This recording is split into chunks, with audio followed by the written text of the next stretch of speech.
Okay, ఇక్కడికి విచ్చేసినటువంటి గౌరవ వార్డు సభ్యులకు, అదేవిధంగా సర్పంచులకు, మన మండల ఎంపీటీసీలందరికీ కూడా ఈనాటి ట్రైనింగ్ కార్యక్రమానికి ఆహ్వానిస్తున్నాను. అయితే మన ఈ ఆర్థిక సంవత్సరం ఎండ్ అయి వస్తుంది. ఇంచుమించు వార్డు సభ్యులు మరియు సర్పంచుల పదవీ కాలం కూడా పూర్తయి వస్తుంది. అయినప్పటికీ ఈ ట్రైనింగ్లు ఎందుకు అంటే, మన గ్రామ స్థాయిలో ఎప్పటికైనా గ్రామంలో గతంలో పనిచేసిన వాళ్ళైనా, రేపొద్దున ఎన్నిక అవ్వబోయేవారైనా, ఎవరైనా కూడా ప్రజాక్షేత్రంలో ఉన్న ప్రతి ఒక్కరు కూడా గ్రామ నీటి భద్రత కోసం ప్రతి ఒక్కరూ కూడా రాబోయే రోజుల్లో పాటుపడాల్సిన అవసరం ఎంతైనా ఉంది. అందుకనే ఈ ట్రైనింగ్ అనేది పదవీ కాలం ముగిస్తున్నప్పటికీ గవర్నమెంట్ మనకి పెట్టడం జరిగింది. కాబట్టి ప్రతి ఒక్కరికి నేను రిక్వెస్ట్ చేసేది ఏంటంటే, మేము మాట్లాడే ఈ అరగంట 30 గంట క్లాసు కొంచెం శ్రద్ధగా విన్నట్లయితే మన గ్రామం గురించి, మన గ్రామంలో నీటి భద్రతా ప్రణాళికని మనం ఎలా తయారు చేసుకోవాలి, దాని గురించి మనం లోతుగా అధ్యయనం చేయడానికి అవకాశం ఉంటుంది. సో ప్రజాక్షేత్రంలో ఉన్న మీరు, మీ మాటలు ఖచ్చితంగా ప్రజలు విలువిస్తారు. కాబట్టి మీరు ముఖ్యంగా ఈ క్లాస్ గురించి తెలుసుకుంటే రేపొద్దున పంచాయతీ స్థాయిలో మరింత నీటి భద్రత, మరింత సురక్షితమైన నీరు అందించడానికి అవకాశం ఉంటుంది. ఈ అరగంట 30 గంట కూడా మీకు ఏ విధంగా బోర్ కొట్టదు. ఎటువంటి డౌట్లు వచ్చినా మీరు అడగొచ్చు. సో మనకు తెలిసిన విషయాలే మరోసారి చర్చించుకుంటాం. అయితే ముందుగా ఈ స్లైడ్ మీరు చూసినట్లయితే ఇక్కడ చదివే వాళ్ళకి అర్థమవుతుంది, అయినా ఒకసారి చదివి వినిపిస్తాను. ఇప్పుడు మనం చందమామపై నీటి జాడను భారతదేశం, మన ఈ సైంటిస్టులు, శాస్త్రవేత్తలు అందరూ కలిసి చందమామ మీద నీళ్ళు ఉందా లేదా అని అన్వేషిస్తున్నారు. అక్కడ మట్టిని సేకరించడం, చంద్రయాన్ శాటిలైట్లని ఆకాశం మీదకి పంపించి, చంద్రుడి మీదకి పంపించి, మన వాళ్ళందరూ కూడా ఈ ఏదైతే ఈ చందమామపై నీరు ఉందా లేదా అన్నదాన్ని అన్వేషిస్తున్నారు.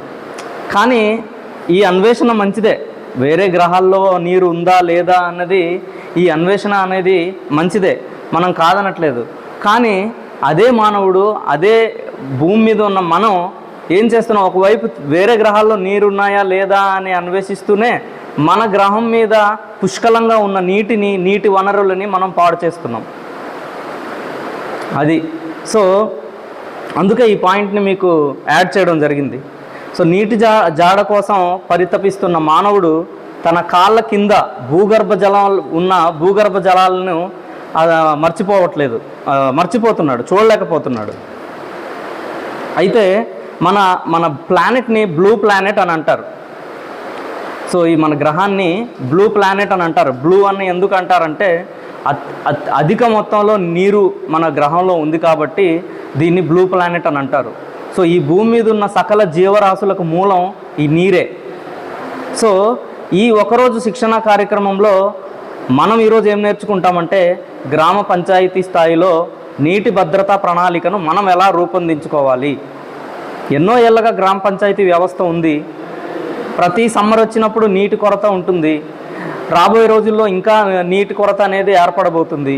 అలాంటప్పుడు మన గ్రామంలో మనం ఒక ప్రజాక్షేత్రంలో ఉన్న ప్రజాప్రతినిధులుగా, ఎన్నికైన లీడర్స్గా మన గ్రామస్తులకి మనం ఏం చేయగలం నీటి భద్రత విషయంలో అన్నది ఈరోజు మనం తెలుసుకుంటాం.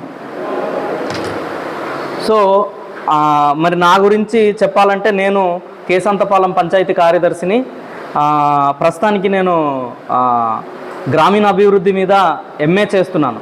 అంటే ఒకవైపు చదువుకుంటూనే ఒకవైపు ఉద్యోగం చేసుకుంటూ మన గ్రామీణ ప్రాంతాల్లో ఏ విధంగా అభివృద్ధి పనులు సక్రమంగా మనం నిర్వహించాలి అనే అనేక విషయాల మీద నేను అధ్యయనం చేస్తున్నాను. అందులో భాగంగానే ఈ ట్రైనింగ్ క్లాసులు తీసుకోవడం, మా గౌరవ ఎంపీడీఓ గారు మాకి ట్రైనింగ్ చెప్పమనే అవకాశాలు ఇవ్వడం. సో కాబట్టి ఇది నా గురించి. అయితే మొట్టమొదటి విషయంగా ఈ క్లాస్లో అసలు ఈ నీటి సంక్షోభం ఎంతవరకు ఉండొచ్చు, భవిష్యత్తులో నీటి కొరత అనేది ఒక భయానక పరిస్థితిగా నెలకొనబోతుంది. ఇప్పుడు ఎలాగైతే మనకి గ్యాస్ ఇబ్బంది వచ్చిందో ఫ్యూచర్లో ఖచ్చితంగా నీటి కోసం ఇబ్బందులు అనేవి రాబోతున్నాయి, వస్తాయి కాదు రాబోతున్నాయి. సో ఉదాహరణకి మొన్న బెంగళూరులోని ఒక వేల సంఖ్యలో బోర్లు ఎండిపోయాయి. ఆ బెంగళూరులో ఐటీ హబ్లో కిందన భూగర్భ జలాలు అడుగంటీసి మొత్తం బోర్ల నుంచి మోటార్ ఆన్ చేస్తే నీళ్ళు రావట్లేదు, అలాంటి పరిస్థితి వచ్చేసింది. అదేవిధంగా కొన్ని దేశాల్లో అయితే అసలు నీరే లేదు. ఇప్పుడు ఏవైతే మనం మాట్లాడుకుంటున్న మిడిల్ ఈస్ట్ దేశాలు, ఎడారికి ఆనుకుని ఉన్న దేశాలు అసలు నీళ్ళే లేవు, పక్క దేశాల నుంచి నీళ్లు కొనుక్కొని తాగుతున్నారు వాళ్ళు. అలాంటిది మనకి పుష్కలంగా ఉన్న నీటిని మనం ఎందుకు కాపాడుకోలేము అన్నదే ఈరోజు క్లాస్ అన్నమాట. సో మనం బాగా గమనిస్తే ఇప్పుడు ఇరాన్, ఇరాక్ వంటి దేశాలు ఎక్కడైతే మనకి పెట్రోల్ నిల్వలు, గ్యాస్ నిల్వలు ఎక్కడైతే ఎక్కువ ఉన్నాయో వీళ్ళు ప్రపంచ ఆధీనం వాళ్ళ చేతుల్లోనే ఉంది. సో అందుకే ఇప్పుడు ఇరాన్ మీద, ఇరాక్ మీద ఈ అమెరికా దేశం ఎందుకు యుద్ధాలు చేస్తుంది? ఆ దేశాల మీద ఆధిపత్యం చెలాయించి ఆ దేశాలని కంట్రోల్ చేసి ఆ దేశాల్లో ఉన్న పెట్రోలు, గ్యాస్ వనరులను కంట్రోల్ చేసి తమ గుప్పెట్లో పెట్టుకుంటేనే రేపొద్దున యుఎస్ లాంటి అగ్రదేశాలు మనుగడలో ఉంటాయి అనే ఆలోచనతోటి ఈ అగ్రదేశాలన్నీ కూడా ఈ పెట్రోల్ నిల్వలు ఉన్న దేశాల మీద ఆధిపత్యం చెలాయించడానికి ట్రై చేస్తున్నాయన్నమాట. ఇప్పుడు ప్రస్తుతానికి పెట్రోల్ అనేది ఒక విలువైన అంశం, విలువైన వస్తువు, బంగారం. కానీ రేపొద్దున బ్లూ గోల్డ్, నీరే బ్లూ గోల్డ్ అంటే బంగారం కన్నా ఒక నీటి చుక్క విలువ ఎక్కువ పెరిగే అవకాశం ఉంటుందంట. మరి అలాంటి పరిస్థితులు ఉన్నప్పుడు నీటిని సంరక్షించడం అనేది ఎంత ముఖ్యం మనకి. సో ఇది కేవలం ఒక పర్యావరణ పరిరక్షణ విషయం మాత్రమే కాదు, ఇది భవిష్యత్తులో అంతర్జాతీయ శాంతి, జాతీయ భద్రతకు అత్యవసరమైన అంశం నీటిని పరిరక్షించడం. ఇది కేవలం పర్యావరణాన్ని రక్షించుదాం, మన బోర్లు బావుల్ని నీట్గా చేసుకుందాం, నీటిని నిల్వ చేద్దాం, నీటిని వృధా చేయొద్దు అన్న దాంతో సరిపోదు, ఆగదు, యుద్ధాలకు దారి తీసే అవకాశం ఉంది. మరి అలాంటి విలువైన ఒక వనరు మనకు అందుబాటులో ఉంటుంది, దాన్ని మనం సద్వినియోగంగా ఉపయోగించుకోవడమే ఈరోజు శిక్షణ కార్యక్రమంలో ఎన్నికైన ప్రజాప్రతినిధులుగా మీరు తెలుసుకోవాల్సిన బాధ్యత ఎంతైనా ఉంది. అయితే మీరు ఒక్కసారి ఇది చూసినట్లయితే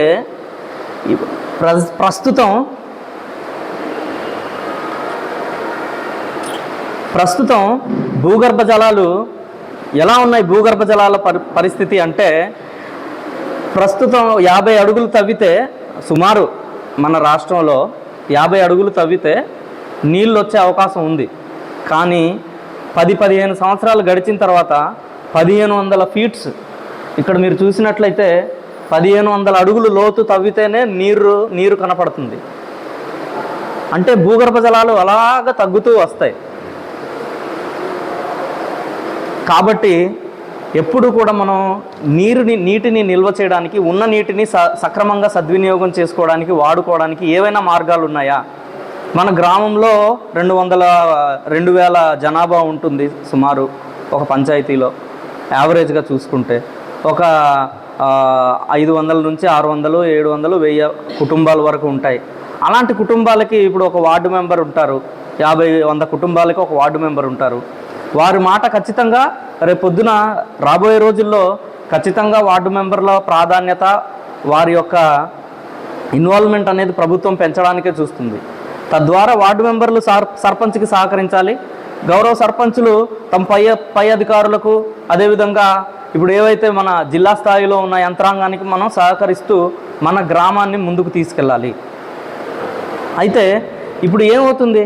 ఈ భూగర్భ జలాలు నీటి కొరత వల్ల జరిగే పరిణామం ఏంటి? మనకు వచ్చే పర్యవసానం ఎలా ఉంటుంది అంటే ఆర్థిక ఇబ్బందులు ఎదురవుతాయి, ఎకనామిక్ క్రైసిస్ అనేది ఎదురవుతుంది.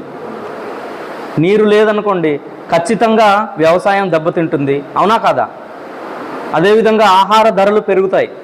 వ్యవసాయం దెబ్బతిందంటే ఇంకా అక్కడితో మొదలవుతుంది. అదేవిధంగా పరిశ్రమలు మూతపడతాయి. నీరు లేదు, వ్యవసాయం లేదు, తినడానికి తిండి సరిగ్గా ఉండదు, ఇంకా అక్కడ పరిశ్రమలు ఏం నడుస్తాయి? అటువంటి ఆర్థిక సంక్షోభం అనేది ఏర్పడుతుంది కేవలం నీరు లేకపోతే.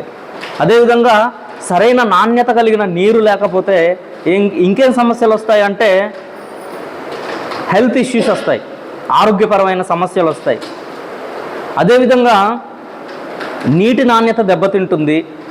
ఫ్లోరైడ్ మరియు ఇతర రసాయనాలు కూడిన నీటి వల్ల రోగాలు పెరుగుతాయి. ఉన్న సురక్షితమైన నీటిని, భూగర్భ జలాలు, స్వచ్ఛమైన నీటిని మనం పాడు చేసుకుంటూ పోయాం అనుకోండి. అధిక మోతాదులో ఇప్పుడు ఏమైంది? భూగర్భ జలాల నీటిని మనం పైకి లాగుతున్నాం. సముద్రపు నీరు ఎండకి ఆవిరయ్యి పైకి వెళ్ళి మేఘాల రూపంలో అలా నిక్షిప్తమై ఉంటుంది. ఎప్పుడైతే మేఘాలు చల్లబడ్డాయో తిరిగి వర్షం రూపంలో భూమి మీద పడుతుంది. ఈ ప్రక్రియ నిరంతర ప్రక్రియ. అయితే ఇప్పుడు ఆ పడిన నీరు భూమి మీదే పడుతుంది. ఆ భూమి సరిగ్గా లేదనుకోండి, ఆ భూమి ఏ నేల మీద అయితే నీళ్లు పడుతుందో ఆ నేల చెత్త, చెదారం, యూరియా, ఎరువులు, సున్నం, ఇంకా మల విసర్జన, అటువంటి దాంతో నిండిన నీరు, అదే నీరు మళ్ళీ భూమిలోకి ఇంకిపోతుంది. మనం సరిగ్గా ఎక్కడైతే ఈ పరివాహక ప్రాంతం, క్యాచ్మెంట్ ఏరియా, పరివాహక ప్రాంతం ఏదైతే ఉందో అది ఇప్పుడు మనం లోతుగా దాన్ని అధ్యయనం చేస్తాం. ఇంకా మీకు ఇంట్రడక్షన్లోనే మనం ఉన్నాం. అయితే ఏమవుతుంది? ఆ నీరు అనేది భూగర్భ జలాలు కూడా కలుషితం అవుతాయి. కలుషితం అవ్వడం వల్ల ఖచ్చితంగా తెలుసో తెలియకో మనం ఏం చేస్తాం? ఉన్న నీరు అదే కాబట్టి ఆ నీటిని ప్యూరిఫై చేసి, అవకాశం ఉన్నవాళ్ళు దాన్ని నీట్గా ప్యూరిఫై చేసి ఫిల్టర్లు వాడి అందులో నుంచి కేవలం ఈ మలినాలన్నీ తొలగించి మంచినీరు మాత్రమే తీసుకుని తాగే స్తోమత ఉన్న వాళ్ళు తాగుతారు. మరి సామాన్యుడి పరిస్థితి ఏంటి? అందరికీ ఆ వెసులుబాటు ఉండదు కదా. అలాంటి వారు ఖచ్చితంగా ఎక్కడ నీళ్ళు దొరికితే అక్కడ నీళ్ళు తాగేస్తారు. అర్థమైందండి? ఫర్ ఎగ్జాంపుల్ మన ఊర్లలో తీర్థాలు అవుతుంటాయి. అప్పటిదాకా కొలాయి నీళ్ళు తాగరు మన వాళ్ళు. కానీ తీర్థాలప్పుడు ఎక్కడెక్కడో నుంచి వచ్చిన వాళ్ళు మన పంచాయతీ ఇచ్చే సురక్షిత, రక్షిత త్రాగునీటిని వాళ్ళు ఏమీ ఇబ్బంది లేకుండా తాగుతారు, సురక్షితంగా వాళ్ళ ఇళ్ళకి వెళ్తారు. కానీ నిత్యం పంచాయతీలో నివాసం ఉంటున్న మనము ఆ పంచాయతీ అందించే నీళ్ళని మనం తాగట్లేదు. ఆ నీళ్ళని వదిలేసి సురక్షితమైన అన్ని రకాల పోషకాలున్న కొలాయి నీరు వదిలేసి మనం ఏ నీళ్ళు తాగుతున్నాం? ట్యాంక్, ఫిల్టర్ వాటర్ నీళ్ళు తెచ్చుకుంటున్నాం. అందులో ఏం ఉండదు, ఉత్తి నీరు తప్ప. అందులో నీటిలో సాధారణంగా మినరల్స్ ఉండాలి, అన్ని రకాల, అందులో ఈ నీటిలోని మినరల్స్ అనేవి ఉంటాయి. ఆ మినరల్స్ అనేవి కొలాయి నీటిలో పుష్కలంగా ఉంటాయి. ఇప్పుడు ఈ ఏదైతే టిన్ను నీళ్ళు మనం తాగుతున్నామో ఆ నీరు ఓన్లీ నీరే, ఉత్తి నీరు. అందులో ఏ విధమైన మనిషికి ఉపయోగపడే మినరల్స్ అనేవి అందులో ఉండవు. చాలామంది ఇప్పుడు మీ అందరికీ అవగాహన వచ్చి ఉంటుంది, ఆ నీళ్ళు తాగడం వల్ల కీళ్ళ నొప్పులు వస్తున్నాయని. తిరిగి మళ్ళీ మున్సిపల్ వాటర్ తాగడం, కొలాయి నీళ్ళు వేడి చేసి తాగడం. ఇప్పుడు ఇటువైపు జనాలు మగ్గు చూపుతున్నారు. దానికి కారణం మినరల్ వాటర్లో ఏమీ ఉండదు, మినరల్స్ అనేవి ఉండట్లేదు. సో దానివల్ల ఇప్పుడు నీటి ఎద్దడి ఏర్పడితే ఖచ్చితంగా ఆరోగ్య సమస్యలు అనేవి వస్తాయి. ఇందాక తెలుసుకున్నాము, ఆర్థిక సంక్షోభం వస్తుంది. 2 ఆరోగ్య సమస్యలు. 3 వాటర్ కోసం యుద్ధాలు జరిగే అవకాశం కూడా ఉంది. భవిష్యత్తులో యుద్ధాలు నీటి చుక్క కోసం జరుగుతాయి అని నిపుణులు హెచ్చరిస్తున్నారు ఇప్పుడే. ఇప్పుడు గత చరిత్ర మొత్తాన్ని గమనిస్తే రేపు ఏం జరగబోతుంది, ఎల్లుండి ఏం జరగవచ్చు అన్నది అంచనా వేయొచ్చు మనం. ఆ విధంగానే ఎన్నో అధ్యయనాలు చేసిన స్కాలర్స్, నిపుణులు అందరూ కూడా ఏం చెప్తున్నారు? రేపు పొద్దున ఖచ్చితంగా నీటి ఎద్దడి రాబోతుంది, నీటి యుద్ధాలు వచ్చే అవకాశం ఉందని చెప్పి, మరీ రాష్ట్రాల మధ్యలో మరింత గొడవలు పెరిగే అవకాశం ఉందని చెప్పి హెచ్చరిస్తున్నారు. అదేవిధంగా ఇప్పుడు శరణార్థులు అంటే ఆ దేశంలో పరిస్థితులు బాలేక బోర్డర్ దాటి ఈ దేశానికి వచ్చేద్దాం, పరిస్థితులు బాలేక, అక్కడ నీరు అన్ని సౌలభ్యం ఉన్నా కూడా అక్కడ ప్రజలు నివసించడానికి సరైన వసతులు లేదని ఒక దేశం నుంచి ఒక దేశానికి, ఇప్పుడు మనకి లాటిన్ అమెరికా దేశాల నుంచి యునైటెడ్ స్టేట్స్కి ఎక్కడైతే వాళ్ళు బోర్డర్స్ ఏదో చేసి ఇంకా కట్టుదిట్టం చేస్తున్నారు. సో శరణార్థులు ఒక యుద్ధం జరిగిన దేశం నుంచి పక్కన సురక్షితమైన దేశానికి రావాలని ఇప్పుడు చూస్తున్నారు. శరణార్థులు అంటే వాళ్ళు. కానీ రేపొద్దున శరణార్థులు ఎవరవుతారంటే నీరు లేని దేశాలన్నీ కూడా శరణార్థులు అయ్యి నీరున్న దేశాల మీద పడతారు. ఇప్పుడు ఆ దేశానికి అణుబాంబులు, న్యూక్లియర్ బాంబులు, స్కిపనీలు, అదేవిధంగా యుద్ధ నౌకలు ఎక్కువ ఉన్నాయనుకోండి, ఖచ్చితంగా నీరు లేని దేశం వాడు నీళ్లున్న దేశాన్ని మీద యుద్ధానికి వస్తాడు. అలాంటి పరిస్థితి కూడా రాబోయే రోజుల్లో రాబోతున్నాయి. సో కాబట్టి ఈ 4 అంశాలు కూడా ప్రతి ఒక్కరూ దృష్టిలో పెట్టుకొని మన గ్రామ పరిధిలో నీటి సంరక్షణ కోసం మనందరం కూడా తోడ్పడాలి. సో మరొక సమస్య ఏంటి అంటే జనాభా పెరుగుతుంది. ఇప్పుడు పెరుగుతున్న జనాభాకి తగినంత మనం నీటిని అందించాలి. ఫుడ్ విషయం పక్కన పెట్టండి, ఆహార ధాన్యాలు, కూరగాయలు వారికి తగినంత వాళ్ళకి అన్నం ఇవ్వగలుగుతున్నామా లేదా అన్నది పక్కన పెడితే కనీసం త్రాగడానికి నీళ్ళు ఇవ్వగలుగుతామా లేదా? సో పెరుగుతున్న జనాభాని మనం చూసుకుంటే మన దేశంలో మన దేశ పరిస్థితి ఒకసారి చూద్దాం. సో మన భూప్రపంచం మొత్తం మీద మన చిన్న దేశంలో 18% జనాభా ఉన్నారు. 100% మొత్తం జనాభా ప్రపంచ జనాభా అయితే 18% మంది భారతదేశంలోనే ఉన్నాము. ఆ 18% భారతీయులకి ప్రపంచంలో ఉన్న 100% నీటిలో కేవలం 4% నీరు మాత్రమే మనకు అందుబాటులో ఉంది. కేవలం 4% త్రాగునీరు, పోర్టబుల్ వాటర్ అని అంటాం మనం, త్రాగునీరు ఎవరికి? ప్రపంచ జనాభాలో 18% మందికి ఈ కేవలం 4% నీరే వాళ్ళ దాహం తీర్చడానికి, వారి అవసరాలు తీర్చడానికి ఉంది. అలాంటి అతి తక్కువ నీటిని మనం సంరక్షించుకోవాల్సిన అవసరం ఎంతైనా ఉంది. కాబట్టి ప్రతి ఒక్కరు కూడా ఈ విషయాన్ని దృష్టిలో పెట్టుకోవాలి. ఇంకొకసారి చెప్తున్నాను, ప్రపంచం మొత్తం జనాభాలో 18% మంది భారతదేశంలో ఉన్నారు. ప్రపంచంలో మొత్తం ఉన్న త్రాగునీటిలో కేవలం 4% మాత్రమే ఉంది. ఇప్పుడు ప్రపంచ జనాభాలో 18% జనాభా మన దేశంలో ఉన్నప్పుడు మనకి నీళ్ళు ఎంత ఉండాలి? 18% నీళ్ళు కదా మనకు అందుబాటులో ఉండాలి. కానీ ఎంత ఉంది? 4% మాత్రమే ఉంది. కాబట్టి ఈ విషయాన్ని ప్రతి ఒక్కరూ కూడా పరిగణలోకి తీసుకోవాలి. అదేవిధంగా మరి మన భారతదేశం, మన దేశం దీనికోసం ఏం చేస్తుంది? దీనికోసం అసలు ఎటువంటి చర్యలు తీసుకుంటుంది అంటే మన దేశంలో జాతీయ నీటి మిషన్, నేషనల్ వాటర్ మిషన్ అనే ఒక కమిషన్ని ఏర్పాటు చేసుకుంది మన ప్రభుత్వం. మరి ఈ ప్రభుత్వం ఏర్పాటు చేసిన ఈ కమిషన్ యొక్క ముఖ్య ఉద్దేశాలు, ముఖ్య లక్షణాలు, ముఖ్య విధులు ఏంటంటే, ఒకటి నీటిని కన్జర్వ్ చేయడం, నీటి వృధాను తగ్గించడం దీని పని. సో ఇప్పుడు మనము ఉపాధి పని ద్వారా చెక్ డ్యాములు కడుతూ ఉంటాం. మరి చెక్ డ్యాములు ఎలా కడతాము? ఈ నేషనల్ వాటర్ మిషన్ ద్వారా వచ్చిన గ్రాంట్, వచ్చిన బడ్జెట్ పెట్టుబడి నుండి మనకి MGNREGS పథకం ద్వారా మనం చెక్ డ్యామ్ చేయడం వల్ల, చెరువులు తవ్వడం వల్ల మనకి ఈ ఉపాధి పని అనేది దొరుకుతుంది. అది ఏ విధంగా దొరుకుతుంది అంటే ఈ నేషనల్ వాటర్ మిషన్ ద్వారా మనకి దొరుకుతుంది. అదేవిధంగా ఈ నేషనల్ వాటర్ మిషన్, ఈ జాతీయ నీటి మిషన్ అనేది ఇంకొక ముఖ్యమైన పని ఏంటి దీనిది అంటే రాష్ట్రాల మధ్య తగాదాలు. ఇప్పుడు 2 నదులు 2-3 రాష్ట్రాల గుండా, ఒక నది 2-3 రాష్ట్రాల గుండా ప్రవహిస్తూ ఉంటుంది. వాళ్ళేమో అక్కడేమో అడ్డుకట్ట కట్టేసి, డ్యాములు కట్టేసి ఆ నీటిని అక్కడ ఆపేస్తూ ఉంటారు. మరి కింద లోతట్టు ప్రాంతాల్లో ఉన్న రాష్ట్రాలు, గ్రామాలు ఏమవ్వాలి? మరి ఆ నీరు సమాన హక్కు వీళ్ళకు కూడా ఉంటుంది కదా. సో ఎప్పుడైనా అలాంటి తగాదాలు వచ్చినప్పుడు ఈ నేషనల్ వాటర్ మిషన్ అనేది ట్రిబ్యునల్స్గా ఏర్పాటు చేసి వారి మధ్య ఉన్న తగాదాలను తగ్గించడానికి, ఒక పరిష్కారం చూపడానికి నేషనల్ వాటర్ మిషన్ అనేది పనిచేస్తూ ఉంది. అదేవిధంగా సిటిజన్ యాక్షన్ ప్లాన్, ఇందులో నీటి రక్షణలో ప్రజలను, రాష్ట్రాలను భాగస్వామ్యం చేయడం. ఇప్పుడు ఈ ట్రైనింగ్ కూడా అందులో భాగమే. ఈ నేషనల్ వాటర్ మిషన్లో భాగంగా ఈ ప్రజాప్రతినిధులను, ప్రజలను భాగస్వామ్యం చేసి నీటి పరిరక్షణ కోసం వారిని సరైన విధంగా వారికి ట్రైనింగ్ ఇవ్వడం, అవగాహన పరచడం అనేది ఇందులో భాగంగా ఉంటుంది. అదేవిధంగా మరి ఈ వాటర్ అనేది ఏ విధంగా మనం పంచాయతీ లెవెల్లో సప్లై చేస్తున్నాము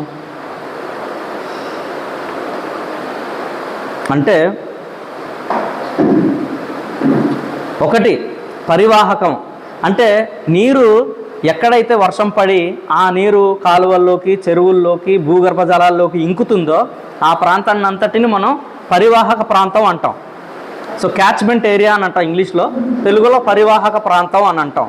సో ఈ పరివాహక ప్రాంతం నుంచి చివరికి ఇంటికి చేరే కొలాయి నీటి వరకు మధ్యలో ఏమేం ప్రక్రియలు ఉన్నాయన్న ప్రతి ప్రక్రియ కూడా మనం ఇప్పుడు తెలుసుకుంటాం. సో ఈ నీరు కేవలం మనుషుల కోసం మాత్రమే కాదు, మన కోసం మాత్రమే కాదు, సకల జీవరాశులకు ఈ నీరు రక్షిత త్రాగునీరు అందేలాగా చేయడం అనేది ఈ కార్యక్రమం యొక్క ముఖ్య ఉద్దేశం. అయితే క్యాచ్మెంట్ అంటే చూడండి, ఆ ఏరియా ఏదైతే వర్షం పడి ఆ ఏరియా ఏదైతే ఉందో అదంతా కూడా క్యాచ్మెంట్ ఏరియా. ఆ క్యాచ్మెంట్ ఏరియా అనేది సురక్షితంగా ఉండాలి, అక్కడ ఎటువంటి మల విసర్జన జరగకూడదు, చెత్తా చెదారం వేయకూడదు. సో మనం ఏ విధంగా క్యాచ్మెంట్ ఏరియాని ప్రొటెక్ట్ చేయాలి ఇవన్నీ కూడా లోతుగా తెలుసుకుంటాం.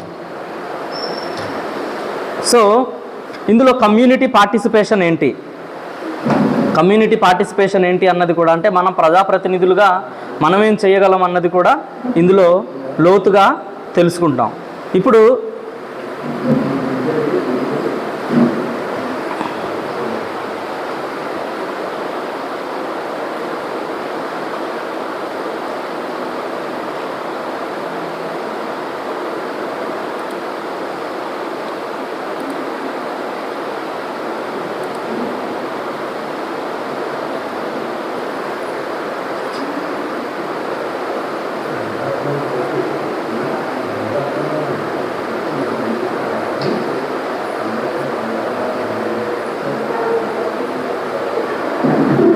ఇప్పుడు క్యాచ్మెంట్ అంటే ఏంటి, క్యాచ్మెంట్ నుంచి కన్జ్యూమర్ వరకు నీటిని ఏ విధంగా రక్షితంగా మనం అందించగలం అన్నది ఇప్పుడు చూస్తాం. సో ఇప్పుడు మీరు చూసినట్లయితే, సో క్యాచ్మెంట్ అంటే ఏంటంటే వర్షం పడిన తర్వాత వర్షపు నీరు కొండల్లో పడుతుంది. అదేవిధంగా కొన్ని సందర్భాల్లో నేరుగా చెరువులు కొండల్లో పడిన నీరు అలాగా నదులు గుండా ప్రవహిస్తూ ఉంది. సో ఆ నదీ ప్రవాహ ప్రాంతం అంతా కూడా క్యాచ్మెంట్ ఏరియా అని అంటాం. అదేవిధంగా కొండల్లో పడిన నీరు కూడా, కొండలు తర్వాత ఈ ఎక్కడైతే 2-3 నదులు కలుస్తూ ఉంటాయో అలాంటి ఏరియాలన్నింటినీ కూడా మనం క్యాచ్మెంట్ అంటాం. సో ఈ క్యాచ్మెంట్లో పడిన నీరు ఎక్కడికి వస్తుంది, ఒక రిజర్వాయర్ దగ్గరకో ఒక కొలను దగ్గరకో వస్తుంది. సో వర్షపు నీరును సహజంగా సేకరించే చెరువు, నది లేదా రిజర్వాయర్కు చేరే ప్రాంతాన్నే మనం క్యాచ్మెంట్ అని అంటాం. సో ఇక్కడ చూడండి క్యాచ్మెంట్కి ఉదాహరణలు. సో ఇది ఒక క్యాచ్మెంట్ ఏరియా. ఇది చూడు, ఇప్పుడు ఈ బావి ఉంది కదా, ఈ బావి చుట్టుపక్కల కూడా క్యాచ్మెంట్ ఏరియాగానే మనం పరిగణిస్తాం. అంటే ఈ చుట్టుపక్కల కలుషితమైంది అనుకోండి, లోపల ఉన్న నీరు కూడా కలుషితమయ్యే అవకాశం ఉంది. సో ఇవన్నీ కూడా తర్వాత ఇక్కడ క్యాచ్మెంట్ ఏరియా ఏంటంటే పైన వర్షపు నీటిని సేకరించిన ఈ మన స్లాబ్, సో అది కూడా ఒక క్యాచ్మెంట్ ఏరియాగానే మనం పరిగణిస్తాం. తర్వాత మనం బోర్వెల్ ఉన్న చుట్టుపక్కల ప్రాంతం. నమస్తే మేడం.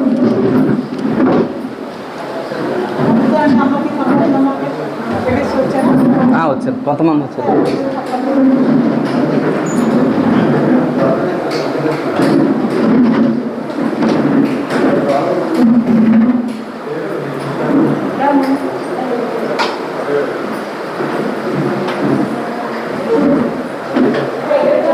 సో నీటి మూల వనరు ప్రాంతాన్నే మనం క్యాచ్మెంట్ అని అంటాం. సో వర్షం పడితే నీరు ఏ ప్రాంతం నుంచి వచ్చి చెరువు, బోరు లేదా కాలువల దగ్గర చేరుతుందో ఆ ఏరియా మొత్తాన్ని మనం క్యాచ్మెంట్ అంటాం.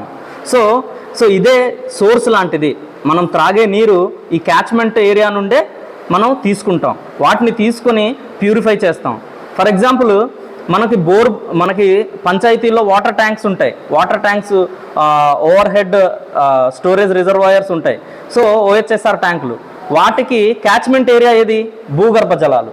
సో ఆ భూగర్భ జలాల నుంచి వాటర్ తీసుకొని అందులో సేవ్ చేసి, ఆ సేవ్ చేసిన వాటర్ని క్లోరినేట్ చేసి శుద్ధీకరించి తిరిగి ఇంటికి కొలాయిల్లో ప్రతి ఇంటింటికి కొలాయిల్లో మనం నీటిని అందిస్తాం. సో క్యాచ్మెంట్ అంటే ఏంటి, ఇక్కడ భూగర్భ జలాలు, అదేవిధంగా వర్షం పడే ప్రాంతం అంతటిని క్యాచ్మెంట్ అంటాం. సో ఈ క్యాచ్మెంట్ ప్రాంతం మాత్రం ఎట్టి పరిస్థితుల్లో కలుషితం అవ్వకుండా మనం చూసుకోవాలి. సో ఈ ప్రాంతాన్ని పరిరక్షించడం అనేది ఈ విలేజ్ వాటర్ సెక్యూరిటీ ప్లాన్లో ఒక ముఖ్యమైన ఇంపార్టెంట్ ఆస్పెక్ట్ అన్నమాట. సో అదేవిధంగా కొండపై నుండి గ్రామం వరకు నీరు ఎక్కడెక్కడ పడుతుందో పడి ఎక్కడెక్కడైతే పడి అది మళ్ళీ తిరిగి మన మన పంచాయతీ పరిధిలో ఏముంటాయి, కొలనులు, అదేవిధంగా చెక్ డ్యామ్స్. సో చెక్ డ్యామ్లోకి నీరు ఎక్కడి నుంచి వచ్చి చేరుతుంది?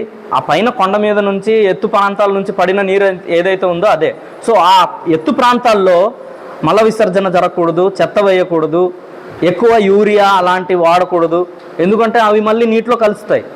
సో దీన్ని మనం ఎలాగా అడ్డుకట్ట వేయగలమంటే, ఈ క్యాచ్మెంట్ ఏరియా ప్రొటెక్షన్కి ఎలా అడ్డుకట్ట వేయగలమంటే కమ్యూనిటీ పార్టిసిపేషన్ ద్వారా. మీలాంటి ప్రజాప్రతినిధులు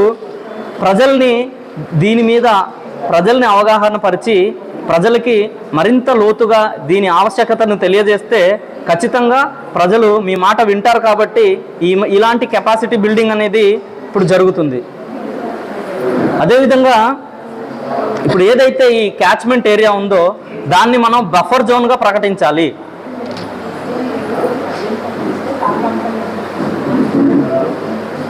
సో ఈ నీటి మూల వనరుల ప్రాంతాన్ని సంరక్షించడంలో ప్రజాప్రతినిధుల పాత్ర ఎలా ఉంటుంది అంటే, నీటి వనరుల ప్రాముఖ్యత, అదేవిధంగా సంరక్షణ అవసరాలపై గ్రామ ప్రజలకు మనం అవగాహన పరచాలి. క్యాచ్మెంట్ ప్రాంతాల్లో చెట్లను నాటేలాగా మనం చూసుకోవాలి. భూగర్భ జలాలను పెంపుదలకు ఏమైనా మార్గాలు ఉన్నాయో చూసుకోవాలి. అదేవిధంగా చెత్త, మురుగునీరు మరియు హానికర పదార్థాలు నీటిలో కలవకుండా మనం చూసుకోవాలి. చూడండి, ఇక్కడ ఫోటో చూసినట్లయితే ఒక క్యాచ్మెంట్ ఏరియా ఈ విధంగా ఉండాలి, ఈ విధంగా ఉండకూడదు. చూడండి అక్కడ బెస్ట్ ఎగ్జాంపుల్స్ చూడండి ఎంత నీట్గా ఉంచారో. మన చెరువులు ఇలా ఉంటున్నాయా? చెరువుల్లోనే చెత్త వేసేస్తున్నాం. సో ఇలా ఉండకూడదు. ఈ విధంగా క్యాచ్మెంట్ ఏరియా అనేది ఎప్పుడు ఈ విధంగా ఉండాలి. సో ఓకే, క్యాచ్మెంట్ ఏరియాలోకి ఏరియాని శుభ్రపరుచుకున్నాము. తద్వారా కొలనుల్లోకి, పాండ్స్లోకి నీరు అనేది చేరింది. ఇప్పుడు ఆ నీటిని మనం ఎక్స్ట్రాక్షన్ చేస్తాం, ఆ నీటిని తోడి ఆ నీటిని ఏం చేస్తామంటే ట్రీట్మెంట్ చేస్తాం. సో ఆ నీటిని ఏం చేస్తాము, గ్రామ పంచాయతీలో ప్రజలకు అవసరం ఉన్న నీటిని సరైన విధానంలో వెలికి తీసిన సమయంలో ఎటువంటి కలుషితం కాకుండా, అంటే వెలికి తీస్తున్నప్పుడు కూడా కలుషితం కాకూడదు. అదేవిధంగా గ్రామ పంచాయతీకి సరిపడా నీరు భూగర్భ జలాల్లో ఉన్నాయా లేదా అనే విషయాలు పూర్తిగా అవగాహన కలిగి ఉండాలి. అదేవిధంగా భూగర్భ జలాలు వెలికి తీసే సమయంలో పైపులకు ఎటువంటి లీకేజీలు ఉండకుండా మనం జాగ్రత్తలు వహించాలి. సో దాని తర్వాత మనం ట్రీట్మెంట్ చేస్తాం. సో ఇది ట్రీట్మెంట్. సో నీటిని శుద్ధి చేయడం. సో ఎలాగా నీటిలో ఏమేమి మలినాలు ఉంటాయి? ఫ్లోరైడ్ ఉంటుంది, అదేవిధంగా ఇతర ఆర్గానిక్ మ్యాటర్ అది కలిసిపోయి ఉంటుంది, అదేవిధంగా డస్ట్, బురద, కొన్ని సందర్భాల్లో బురద వస్తూ ఉంటుంది. సో దాన్ని ట్రీట్మెంట్ చేయడానికి మన పంచాయతీ పరిధిలో ఎక్కువగా వాడేది క్లోరినేషన్ ప్రాసెస్. సో ఈ క్లోరినేషన్ ప్రక్రియలో ఈ విధంగా మనం ఏం చేస్తాం, వాటర్ ట్యాంక్లో ఆ నీటి కెపాసిటీకి తగ్గట్టు క్లోరిన్ని నీటిలో కలిపి ఆ వచ్చిన నీటిని మనం వాటర్ ట్యాంకులో పోసి తద్వారా క్లోరినేషన్ అనేది జరిగి వాటర్ అనేది శుద్ధి అవ్వడం జరుగుతుంది. సో క్లోరిన్ నీటిని శుభ్రపరిచే ఔషధం. సో క్లోరిన్ అనేది నీటిని శుభ్రపరిచే ఒక ఔషధం లాంటిది. దాని మీద ఎటువంటి అపోహలు మనకు అవసరం లేదు. సో సరైన మోతాదులో ఆ నీరు క్లోరిన్ వాసన రాకుండా సరైన జాగ్రత్తలు తీసుకునే పంచాయతీ మీకు అందిస్తుంది. సో ఇదేం చేస్తుంది, క్లోరిన్ అనేది సూక్ష్మజీవుల్ని చంపేస్తుంది, నీటిలో ఉన్న సూక్ష్మజీవుల్ని. అదేవిధంగా ఫంగస్, తర్వాత అలర్జీ పెరుగుదలను నియంత్రిస్తుంది. సో నీరు అనేది ఒక చోట స్టోర్ అయి ఉంటుంది. ఆ నీరు కనీసం రెండు రోజులు నిల్వ ఉంటుంది వాటర్ ట్యాంకులో. మొత్తం ఆ నీరు ప్రాసెస్ అయ్యి ఇంటికి అయ్యి కొత్త నీరు వేసే వరకు. సో ఈ క్లోరిన్ అనేది ఏం చేస్తుందంటే ఆ నీటిని శుభ్రపరుస్తుంది అన్నమాట. ఫంగస్, సూక్ష్మజీవులు అవి చేరకుండా చేస్తుంది. ఎందుకు ఈ క్లోరిన్ వాడాలి అంటే, బ్యాక్టీరియా, వైరస్ అనేది నీటిలో ఉంటే చనిపోవడానికి ఈ క్లోరిన్ని మనం వాడుతాం. సో ఎప్పుడు చేయాలి అంటే, ట్యాంక్లో కొత్త నీరు పోసిన ప్రతిసారి కూడా మనం క్లోరినేషన్ చేయాలి. కొత్త నీరు ట్యాంక్లో చేరిన ప్రతిసారి క్లోరిన్ అనేది అందులో కలపాలి. బ్లీచింగ్ అంటాం, క్లోరిన్ అంటాం. సో రకరకాల కాలుష్యాలు, మట్టి, పొగ, పాచి వచ్చిన తర్వాత చేయాలన్నమాట. తర్వాత నిరంతర రక్షణ కోసం నీటిలో కొంత మిగిలిన క్లోరిన్ అనేది ఉండేలా చూసుకోవాలి. ఎప్పటికప్పుడు నీరు అది క్లీన్ చేసేయడం కాకుండా కొంత మోతాదులో క్లోరిన్ అనేది అడుగున ఉండేలాగా చూసుకోవాలి. అప్పుడు కొత్త నీళ్ళు వచ్చినా కూడా మళ్ళీ నీరు అనేది శుద్ధి అవ్వడానికి అవకాశం ఉంటుంది. తర్వాత పంచాయతీ లెవెల్లో ట్యాంకులు ఎప్పటికప్పుడు శుభ్రం అవుతున్నాయా లేదా చేసేలాగా మనం చూసుకోవాలి, చేస్తున్నారా లేదా కూడా మనం పర్యవేక్షించాలి. సో తర్వాత ఈ నీరు త్రాగడానికి సిద్ధంగా ఉందా లేదా అని మన ఇంజనీరింగ్ అసిస్టెంట్లు నీటిని ఏం చేస్తుంటారు, వారు టెస్ట్ చేస్తూ ఉంటారు. సో ఈ ప్రతి 15 రోజులకు ఒకసారి ట్యాంక్ క్లీనింగ్ చేస్తారు. నీరు బయటకు వదిలే ప్రతిసారి కూడా టెస్ట్ చేస్తూ ఉంటారు. అందులో ఈ విషయాలు ఉంటాయి. వాటర్ టెస్టింగ్లో turbidity, chlorination, total hardness, pH, alkalinity, iron, అదేవిధంగా నైట్రేటు, ఫ్లోరైట్. ఇవి ఫ్లోరైడ్లు నీటిలో ఎంత శాతం ఉన్నాయి అనేది ఎప్పటికప్పుడు చూసి ఈ రిపోర్ట్లు అనేవి మనకి మండల స్థాయిలో ఉన్న నీటి టెస్టింగ్ ఏజెన్సీలు పంచాయతీలకు ఎప్పటికప్పుడు ఇవి రిపోర్ట్లు పంపుతూ ఉంటాయి. సో ఈ విధంగా కొన్ని చోట్ల మనకి భూగర్భ జలాల నుంచి నీళ్ళను తీసి ట్యాంకులో వేసి ఇస్తున్నాం. కానీ కొంతమంది పక్కన ఉన్న చెరువు నుంచి నీళ్ళు తీసుకుంటారు. చెరువు నుండి నీళ్ళు తీసుకుని ఈ విధంగా పెట్టి దీన్ని శుభ్రం చేసి అందిస్తూ ఉంటారు. సో ఇప్పుడు ఉద్యానంలోని ఇలాంటి ప్లాంటే అక్కడ ఏర్పాటు చేశారు. డైరెక్ట్గా నీరుని తోడి ట్యాంకులో పెట్టి క్లోరిన్ వేసి పెట్టేయట్లేదు. ఈ విధంగా చేసి ఇంకా అందులో నుంచి మన నీరు బాగుంటుంది, కానీ అక్కడ ఫ్లోరైడ్ సమస్య ఉంటుంది, కిడ్నీ సమస్యతో బాధపడుతున్నారు. అలాంటి వారికి ఇలాగా తీసి ఇంకా శుద్ధి చేసి పంపిస్తున్నారు అన్నమాట. తర్వాత స్టోరేజ్ ఏరియా. ఈ వాటర్ స్టోరేజ్ ఏరియా అనేది ఎప్పుడు కూడా కలుషితం కాకుండా చూసుకోవాలి. సో కొన్ని చోట్ల స్టోరేజ్ ఏరియా అనేది ఇది, కొన్ని చోట్ల స్టోరేజ్ ఏరియా అనేది వాటర్ ట్యాంకులు, మన ఊర్లో ఉన్న వాటర్ ట్యాంకులు. సో ఈ OHSR, over head service reservoir అంటాము. ఇదేంటంటే ఎప్పుడు మూత వేసి ఉండాలి. వర్షం వచ్చినా ఏమొచ్చినా దుమ్ము ధూళి పడకుండా వాటర్ ట్యాంకులకి ఎప్పుడు మూత వేసి ఉండాలి.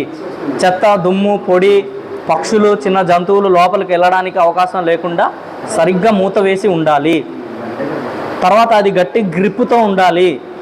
ఎడ్జ్లో గ్యాప్స్ ఉండకూడదు. అలాంటి మూత మాత్రమే మనం ఏర్పాటు చేసుకోవాలి. ట్యాంక్ దగ్గర మరియు ట్యాంక్ చుట్టుపక్కల కూడా ఎప్పటికప్పుడు శుభ్రంగా ఉందా లేదా పర్యవేక్షించాలి. నీటి ప్రవేశం ఇన్ పాయింట్లు, ఇన్లెట్లు, అవుట్లెట్లు అక్కడ కూడా శుభ్రంగా ఉండేలాగా చూసుకోవాలి. ట్యాంక్ లోపల కూడా ఎప్పటికప్పుడు ప్రతి 15 రోజులకు ఒకసారి మన వాళ్ళు ట్యాంక్ క్లీన్ చేస్తూ ఉంటారు. అది కూడా జరుగుతుందా లేదా అన్నది చూసుకోవాలి. 3 లేదా 6 నెలలకు ఒకసారి లోపల స్క్రబ్ చేయాలి. లోపల నీట్గా స్క్రబ్ అంటే నీట్గా గీసి ఆ నాచు అది గీసి ప్రతి 3 నుండి 6 నెలలకు ఒకసారి, ప్రతి 15 రోజులకు ఒకసారి శుభ్రం చేస్తాం. స్క్రబ్బింగ్ అయితే మాత్రం ప్రతి 6 నెలలకు ఒకసారి, 3 నుండి 6 నెలలకు ఒకసారి ఆ కెపాసిటీ బట్టి, ఆ పంచాయతీలో ఉన్న అనుకూలతను బట్టి మనం చేసుకోవాలి. అదేవిధంగా ట్యాంక్ లోపల ఎప్పుడు శుభ్రంగా ఉండేలా చూసుకోవాలి. ప్లంబింగ్ పైప్ లైన్లు. ఇందులో ప్రధాన సమస్య ఏంటంటే మురుగునీటి కాలువలు గుండా ఈ వాటర్ పైపులు అనేవి, నీటి పైపులు అనేవి వేస్తుంటారు గతంలో. సో అక్కడ ఎక్కడైనా మురుగునీరు కలుస్తుందా, నీళ్ళు లీక్ అవుతుందా? ఫర్ ఎగ్జాంపుల్ ఒక కాలువ దగ్గర చిన్నగా నీళ్ళు లీక్ అవుతుంది అనుకోండి, ఆ నీరు బయటకు వస్తుంది, బాగానే ఉంది, నీరు బయటకు వస్తుంది పైపు నుండి. కానీ నీరు ప్రవాహం లేనప్పుడు ఈ నీరు అందులోపలికి వెళ్తుంది. ఆ సమస్యను గుర్తించి వెంటనే పంచాయతీకి తెలియజేసి ఆ నీరుని ఒక రోజు పాటు ఆ నీరుని తాగకుండా ఆ నీటిని శుభ్రం చేసి ఆ పైపు లీకేజ్ చేసి అప్పుడు నీటిని క్లోరినేషన్ చేసిన తర్వాత మళ్ళీ తాగాలి. మనం తాగే ఈ నీటి కన్నా మన పంచాయతీ ఇచ్చే నీరు ఎక్కువ సురక్షితమైనది, ఎక్కువ మినరల్స్, ఎక్కువ పోషకాలు కలిగిన నీరు ఈ నీటి కన్నా పంచాయతీ నీరే. దాన్ని మరి ఎప్పుడు మనం గుర్తిస్తామో.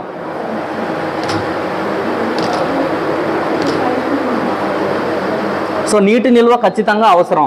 సో గ్రామ ప్రజలకు సంవత్సరం అంతా నీరు, మన త్రాగునీరు, సురక్షితమైన నీరు, కుళాయి నీళ్ళు అందించాలి.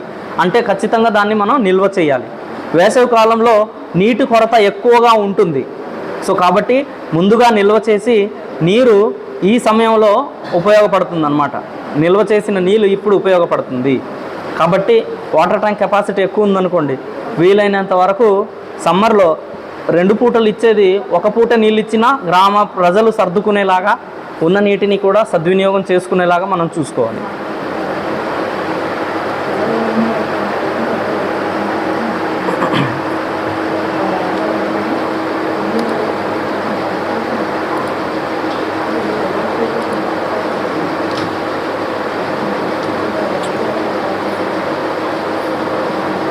సో జల్ జీవన్ మిషన్ పథకం ప్రకారం మన గ్రామంలో ప్రతి మనిషికి, కుటుంబంలో 4 ఉంటే ఒక్కొక్కరికి 55 లీటర్ల చొప్పున, రోజుకి 55 లీటర్ల చొప్పున 20 లీటర్లు తాగడానికి, మిగిలిన నీరు బాత్రూమ్కి, బట్టలు ఉతుక్కోవడానికి, శుభ్రపరచుకోవడానికి, స్నానానికి అన్నీ కలిపి ఒక వ్యక్తికి 55 లీటర్లు నీళ్ళు ఇవ్వాలి జల్ జీవన్ మిషన్ పథకం కింద. అదేవిధంగా ఇందులో ఆ నీళ్లు సురక్షితమైనదై ఉండాలి, త్రాగడానికి అనుకూలంగా ఉండాలి. మరి వేసవిలో ఈ నీటి కొరత అనేది వస్తుంది. మరి నీటిని మనం ఎలా ఆదా చేయగలం అంటే, ఇప్పుడు అసలు భూగర్భ జలాలు ఎలాగ నీటికి పైకి వస్తున్నాయో ఒకసారి చూద్దాం. భూమి అంతర్భాగంలో నీరు అనేది ఒక నదిలాగా, ఒక వాటర్ ట్యాంక్ లాగా నీరు ఉండదు. నీరు అనేది మట్టి లోపలే కొంచెం తేమ రూపంలో నీరు అనేది అందులో ఉంటుంది. మనం ఎప్పుడైతే ఇక్కడ చూడండి, బోరు బావి వేసిన తర్వాత ఈ ప్రదేశం అంతా నీరు ఉంది, కానీ అది రాళ్లతో, మట్టితో, గులక రాళ్లతో నిండి ఉంటుంది ఆ ప్రదేశం అంతా. సో దాన్ని మీరు ఎప్పుడైతే మనం బావి ఇలా బోరు తవ్విన తర్వాత కొంచెం నీరు, బావిలో ఎలాగ నీరు ఊరుతుందో అలాగే నీరు ఊరి ఆ గొట్టంలో నిండి ఉంటుంది. ఆ నీటినే మనం వాటర్ ట్యాంకులోకి లాగుతూ ఉంటాం. అంతేగాని కిందన నీరు ఒక నదిలాగో, ఒక వాటర్ ట్యాంక్ లాగో ఉత్తి నీరు మాత్రమే ఉండదు. అది ఆ నీరు మట్టితోటి, రాళ్లతోటి నిండి ఆ నీరు అనేది అక్కడ నిక్షిప్తమై ఉంటుంది అన్నమాట. సో అది మనం గమనించాలి. సో ఇది మనం చూసినట్లయితే ప్రస్తుతానికి మన ఆంధ్రప్రదేశ్లో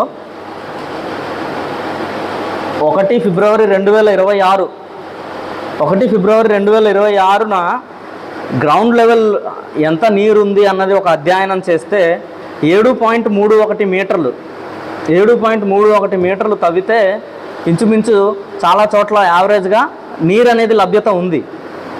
కానీ మన రాష్ట్రంలో కొన్ని ప్రదేశాల్లో, ఇప్పుడు ఇది చూసుకోండి, ఇది అక్టోబర్ నెలలో నీరు లభ్యత ఎక్కువగా ఉంది.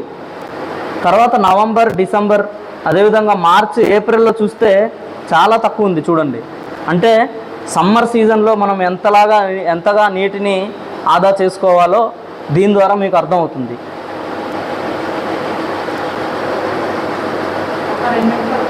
అలాగే మేడం.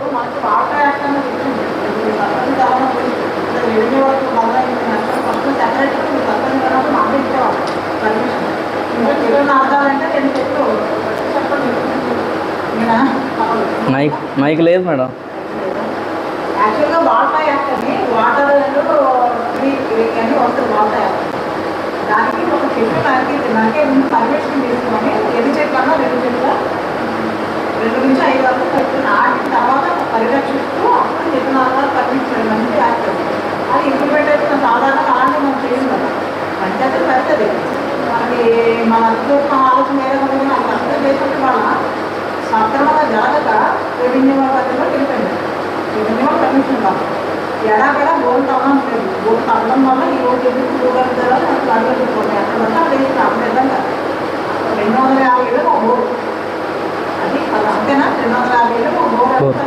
ఇలా ఎడాపెడా 70 ఏళ్ళు బోర్డు భూగర్భ జలాలు అడగలుగుతున్నాయి. దానికి అలా తెలియకుండా ఒక భూగర్భ జలాలు తరగాల్సిన మనం చేయాల్సి మీరు ఆల్రెడీ చెప్పుకుంటారు. ఏం చేయాలి ఇప్పుడు తర్వాత మనకి వాటర్ హార్వెస్టింగ్ సిస్టమ్, మనకి గవర్నమెంట్ ఆఫీస్ రూల్స్కి ఎందుకు పెడతారు? రెయిన్ వాటర్ హార్వెస్టింగ్ సిస్టమ్ అంటే పైనుంచి వచ్చిన వాటర్ అంతా కూడా ఇలా పెట్టుకోకుండా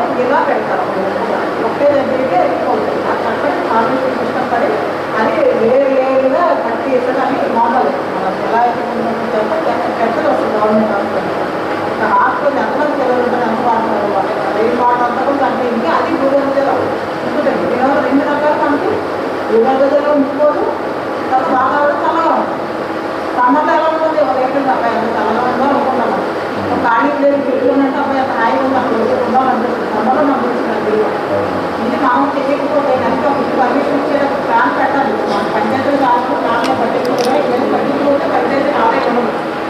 ఉస్మానాబాద్ మనకి 65 జిల్లాలు ఎలా ఉన్నాయి అంటే మన పంచాయతీ సిస్టమ్ స్టోరేజ్ అన్నీ వాళ్ళకి వస్తాయి. వాళ్ళకి రిసోర్సెస్ ఎక్కువ. వాళ్ళకి ఆపరేషన్ కాదు ఆక్సిజన్ కాదు పెద్ద చేసుకుంటారు. ఇక్కడ అలా లేదు. మాకు పెద్దతో వేయకపోతే అపార్ట్మెంట్ వస్తాయి. వాళ్ళు డబ్బులు వస్తాయి. పంచాయతీ ఆదాయం ఏమున్నాయి మాకు. కానీ ఆదాయం పెంచుకోవాలి కదా. ఒక 5 మీరు కూడా వాళ్ళ ఆయన ఏమనుకుంటాడు ఏమనుకుంటాడు కాదు. మన ప్లాన్ ఎక్కువ కాబట్టి కంపల్సరీ పెట్టుకుంటే ప్లాన్ పెట్టినప్పుడు కంపల్సరీ ఇంప్రూవ్ అవుతానే ఉండాలి. ఇవన్నీ ఇంప్రూవ్మెంట్ చేసినతోనే మన పంచాయతీ ఎందుకు ఇవాళ 6 నెలలు చేస్తే పంచాయతీ డబ్బులు ఎంత వస్తుంది. కాబట్టి మొహమాట వదిలేదు. మరి ఎక్కడైనా 2 సంవత్సరాలు మీరు 5 ఏళ్ళు మీరు సర్పంచ్ కాబట్టి నమ్మడానికి మంచిగా ఉంది. సర్పంచ్ ప్రకారం లేకపోతే సెక్రటరీ కూడా అది చేసేలేదు కదా. సెక్రటరీ ఉన్న వెళ్ళిపోతుంది. 5 అనుకుంటున్న తర్వాత అర్థం ఉన్నది. అర్ధరాత్రి కరెంటు కాలిపోయింది, ఛానల్ కోడ్ పోయింది, ఇంకేదో ఎమర్జెన్సీ అంటే ఒకవాడు బయట యాక్సిడెంట్ అయిందంటే ఎవరు పట్టని వెళ్తారు. సర్పంచ్లే. అందుకే సర్పంచ్ అంటారు. ప్రథమ పౌరులు అనేది సర్పంచ్ అంటారు. అలాగే రాష్ట్రపతి ఎందుకంటారు. నాకు దేశానికి ప్రథమ పౌరులు అంటారు. ప్రథమ పౌరులు అంటే రాష్ట్రపతి. అదే గ్రామ స్థాయికి వచ్చి మీరే ప్రథమ పౌరులు. కాబట్టి మీరు బాధ్యత చేసి మీరు అందరూ ఒకబట్టి చేయబట్టి కూడా ఒక అర్థం మనం డాక్టర్ అంటుందో నేను ఎక్కువ మేము గౌరవిస్తున్నాము. ఆ విషయంలో డౌటే లేదు. ఇవాళ ఉన్నాము మేము వెళ్ళామని కాకపోతే ఏదైనా సరే సెక్రటరీ పనిచేసి సెక్రటరీ బాధ్యత కూడా వర్కింగ్ క్లాస్ వస్తుంది. వాళ్ళని బాధపడుతూ స్పెషల్ పెడతారు. కానీ మీరు 2 సంవత్సరాలు అలా చేస్తే సక్రమంగా ఉండాలి. సో ఈ చెప్పిన ప్రతి కూడా మనం డబ్బుతోటి కావాలి. ఇవన్నీ కూడా మంచినీళ్ళు నేను కోరుకుంటున్నాం. ఎందుకంటే ఆ బాటిల్ కోసం ఒక్కరిని చేస్తాను. అదే సినిమాలో చూపిస్తుంది. కాబట్టి అన్ని ప్రజలు తెలియపరచాలి. సెక్రటరీ వాళ్ళు మోటివేట్ చేస్తారు. గ్రామాలు తెలియపరుస్తారు. మనం ఇది కూడా ఈ సహకారం కూడా చేయాలి. అలాగే గోల్డ్ గురించి కూడా ఒకసారి అమ్మాయి మాట్లాడి వాడడానికి కూడా మనం ప్రచారంలో తేవాలి. సామాన్ కాబట్టి ఎవరు మాట్లాడి ఎందుకు కట్టుకుంటా నా గోల్డ్ కావాలని కట్టిస్తున్నాం. అంతేముంది వాడుకోవడం కట్టుకోవట్లేదు. ఇల్లు కట్టుకోవాలంటే గోల్డ్ వేసుకుని ఇల్లు కట్టుకుంటారు ఎవరైనా. అంతే కదా. ఎవరు మటుకు గోల్డ్ కట్టుకుంటే మీ వాడటం ఇంకా అవడం మాకు ఇటు ఇటు ఇటు ఇటు గోల్డ్ తీసుకొని తర్వాత ఇల్లు కట్టుకుంటున్నాం. అయితే బట్టలు వాడుకుంటాం. ఆ వాటర్ కూడా మనం ఇంటికొని పెట్టుకుని ఉంటుంది. బట్టలు వాడుకోవడం అడ్డు నీళ్ళు ఇవన్నీ కూడా మళ్ళీ ఇంట్లో అదే ఇప్పుడు మళ్ళీ గోళం ఎక్కుతుంది. ఇలాంటి జనాలు చేసేస్తాను. ఇప్పుడు ఇంతవరకు అనుకుంటాం మనం చెత్త గురించి గవర్నమెంట్ అంటే చెత్త గురించి ఆలోచిస్తుందా ఇంకొక పెద్దగా అనుకుంటారు. వాళ్ళు పాటుపడినట్టు పిల్లలకి తెలుసు. ఇదే అయితే అన్ని ఊళ్ళో నా నైట్లో వచ్చి చెప్తున్నారు. ఏమంటే ఇంతమందికి ఇప్పటికి కొంచెం మార్పు నాకు వచ్చిందా లేదు. మంచి వైపు వాళ్ళు వేసుకొని తప్పే ఉన్నది. అందరూ తప్పాలంటే ఉండాలి. ఉన్నది కూడా మీరు అందరూ ఇవన్నీ. కాబట్టి ఇది వినియోగించుకోవాలి. అట్లా మీరు ఊళ్ళో కూడా మీ వైపు నుంచి మాకు తెలియపడతారు. సహకారంటే ఉండాలి. ఇప్పుడు ఆపరేషన్ అండ్ మెయింటెనెన్స్ మన పంచాయతీలో జనాలకి నీరు తోడినప్పటి నుంచి ఇంటికి కొలాయి తిప్పితే నీరు వచ్చే వరకు మనం ఎంత కష్టాలు పడుతున్నాం అన్నది జనాలకి అనేది తెలియట్లేదు. ఎంత ఖర్చుతో కూడుకున్నది అన్నది తెలియట్లేదు. ఖచ్చితంగా ఈ విషయం జనాలకి తెలియాలి. ఇప్పుడు నేను చెప్పే 5 నిమిషాలు చాలా జాగ్రత్తగా ఒకసారి వినండి. ఆపరేషన్ అండ్ మెయింటెనెన్స్ మన వాటర్ ట్యాంక్ నీటిని కొలాయి నీరు ఇచ్చే వరకు మెయింటెనెన్స్ ఎలా ఉంటుందో ఒకసారి చూద్దాం. సో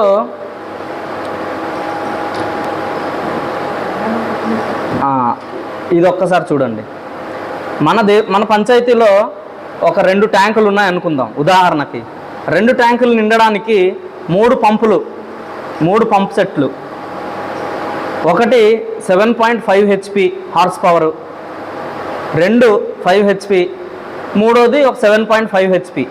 2 వాటర్ ట్యాంకులు నిండడానికి మనం వాడే పంప్ సెట్లు 3. టోటల్ ఎంత హార్స్ పవర్ అయిందంటే 20 హార్స్ పవర్ అయింది. ఒక 2 వాటర్ ట్యాంకులు నిండడానికి సుమారు 12 గంటలు పడుతుంది అనుకుందాం. ఇందులో కన్వర్షన్ ఫ్యాక్టర్తో మల్టిప్లై చేసి యూనిట్ రేటు, ఒక యూనిట్కి కరెంట్ రేటు 3 రూపాయలు వేసుకుందాం. 3.7 పైసలు ప్రజెంట్ ఉంది. అది వేసుకుంటే మొత్తం కన్జంప్షన్ ఎంత అవుతుంది సంవత్సరానికి అంటే 65,529 యూనిట్లు. అంటే దాన్ని ఇంటూ 3 రూపాయలు మల్టిప్లై చేస్తే 2.42 లక్షలు. అంటే కేవలం కరెంటు ఖర్చు సంవత్సరానికి నీళ్ళు అందించడం కోసం కేవలం కరెంటు బిల్లు 3 పంపులు రన్ చేసి వాటర్ ట్యాంక్ 2 వాటర్ ట్యాంకులు నిండి నిరంతరం మనం సంవత్సరం పాటు నీళ్ళు అందించడానికి అయ్యే కరెంటు ఖర్చు 2.42 లక్షలు. అది పక్కన పెడదాం. ఆ 2.42 లక్షలు అలా గుర్తుపెట్టుకోండి. తర్వాత క్లోరినేషను, తర్వాత రిపేర్లు, వీటికి క్లోరినేషన్కి ఒక 35,000. అదేవిధంగా యాన్యువల్ కాస్ట్ దేనికి రిపేర్లకి ఒక 2 లక్షలు 2.5 లక్షలు అవుతుంది. పైపులు పోవడాలు, ఏదో సీసీ రోడ్డు కోసం తవ్వేయడాలు, రకరకాల కారణాల వల్ల పైపులు రిపేర్ అవుతాయి, ఆ వాల్వ్స్ పోతూ ఉంటాయి. వాటిని రిపేర్ చేయడానికి అదొక 2.24 లక్షలు.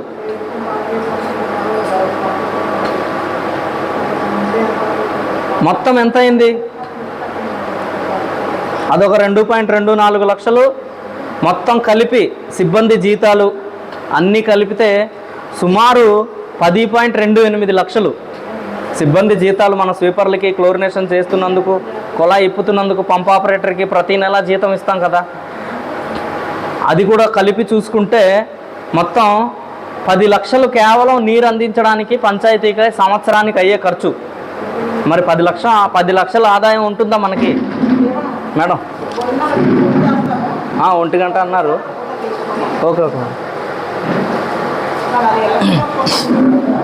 సరే మేడం. సో మన పంచాయతీలు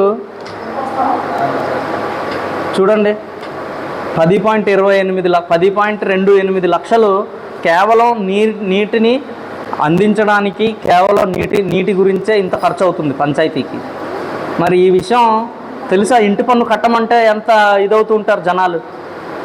సంవత్సరానికి 500 ఇంటి పన్ను కట్టడానికి, సంవత్సరానికి 500, కొంతమందికి 360 రూపాయలు ఉంటుంది, అంటే రోజుకు రూపాయి. కానీ మనం వాళ్ళకి ఏం చేస్తున్నాం? రోజు కరెంటు బల్బు వెలుగుతుంది.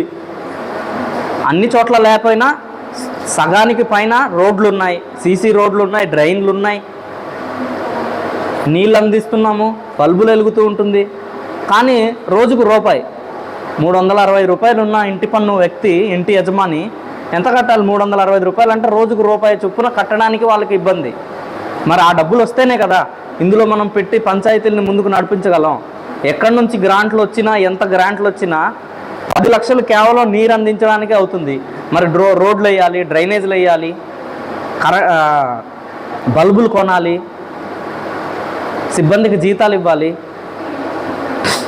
మరి సచివాలయం మెయింటెనెన్స్ చేసుకోవాలి. ఇన్ని సమస్యల మధ్య పంచాయతీలు నలుగుతూ ఉంటాయి. కాబట్టి నీరు అనేది ఉచితంగా అయితే వాళ్ళకి రావట్లేదు. కరెంటు బిల్లులు కడుతున్నాం, మోటార్లు బిగిస్తున్నాం, ట్యాంకులు నిర్మిస్తున్నాం, క్లోరినేషన్ చేస్తున్నాం, సిబ్బందికి జీతాలు వేస్తున్నాం. ఇంటికి వచ్చే ప్రతి చుక్క కూడా చాలా విలువైనదని ప్రజలకి మీ ద్వారా తెలియాలి.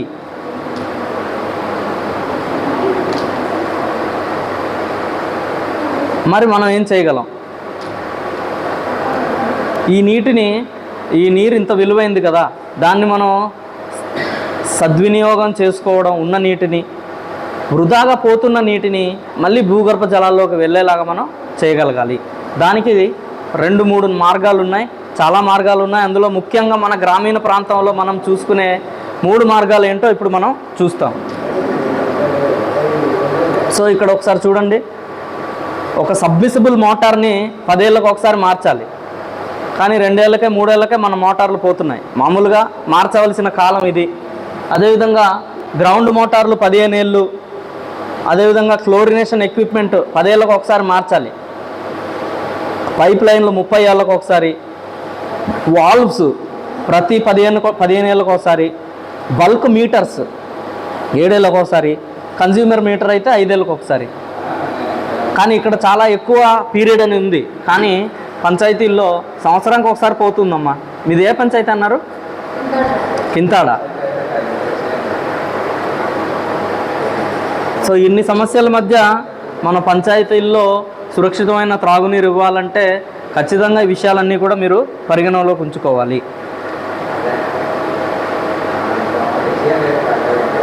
సో ఇందులో భాగంగా మిషన్ అమృత్ సరోవర్ అనే ఒక పథకం వచ్చింది. ఈ పథకం ముఖ్య ఉద్దేశం ఏంటంటే, మన దేశంలో ఉన్న జిల్లాలో ప్రతి జిల్లాలో 75 చెరువుల్ని గవర్నమెంట్ వాటిని ఐడెంటిఫై చేసి వాటిని పునరుద్ధరిస్తుంది. అసలు ఎందుకు చెరువుల్ని పునరుద్ధరించాలి? చెరువుల్లో పూడిక ఎందుకు తీయించాలి? చెప్పండి ఎవరైనా. సార్ మీరు చెప్పండి. ఐఐటి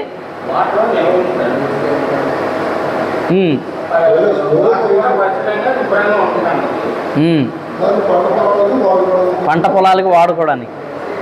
సో అసలైనది ఏంటంటే మీరు చెప్పింది కూడా కరెక్టే, కానీ ఇప్పుడు ఏదైతే పరివాహక ప్రాంతంలో వర్షం పడి చెరువుల్లోకి వెళ్తుంది కదా నీరు, దాంతోపాటు బురద అనేది వెళ్తుంది. బురదే కదా మనం పూడిక తీస్తాము చెరువుల నుంచి. ఈ బురద అనేది, మట్టి అనేది ఏం చేస్తుందంటే ఒక ప్లాస్టిక్ పొరలాగా ఏర్పడి ఆ నీళ్లు ఇంకకుండా చేస్తుంది.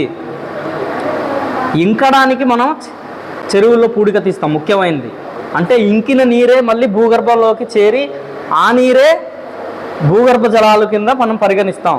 సో ఇందాక మనం చూసాం,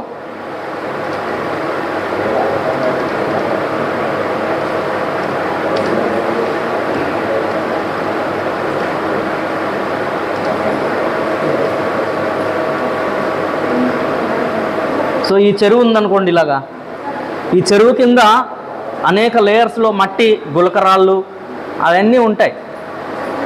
అది పూడిక తీయడం వల్ల ఆ చెరువు అడుగు భాగంలో ఒక స్పాంజ్ లాగా ఏర్పడుతుంది అన్నమాట. గ్రావెల్ అనేది వస్తుంది. ఆ గ్రావెల్ అనేది నీటిని ఇంకేలా చేస్తుంది అన్నమాట.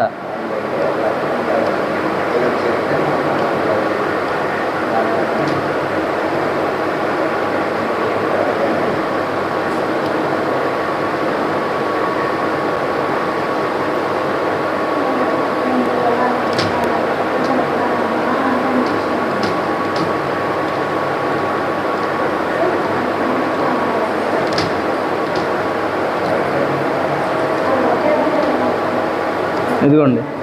సో ఇలా ఇక్కడ చెరువు ఉందనుకోండి, పైన మట్టి అంతా కూడా ఒక ప్లాస్టిక్ పొరలా ఉంటుంది. ఆ పొరని తొలగిస్తే ఇలా ఈ నీరు ఇలా పొరల్లాగా ఉండి గాలి రంధ్రాలు అనేవి లోపల ఉంటాయి. అందులో నుంచి నీరు అనేది కిందకలాగా ఇంకుతుందన్నమాట. సో అది ముఖ్యమైన కారణం. మీరు చెప్పిన ఇతర రీజన్స్ కూడా కరెక్టే. ఆ నీటిని తోడుకొని పొలాలకు వాడుకోవడం, త్రాగడానికి ఆ నీటిని ట్యాంకుల్లోకి ఎక్కించి దాన్ని మళ్ళీ ప్యూరిఫై చేసి తాగడం, అదేవిధంగా జంతువుల కోసం వాడడం, అదేవిధంగా వ్యవసాయానికి వాడడం అనేది కరెక్టే. కానీ పూడిక తీత అనేది ఎందుకు అంటే భూగర్భ జలాల్లో నీళ్లు నిండడానికి చెరువుల పునరుద్ధరణ అనేది చాలా అవసరం.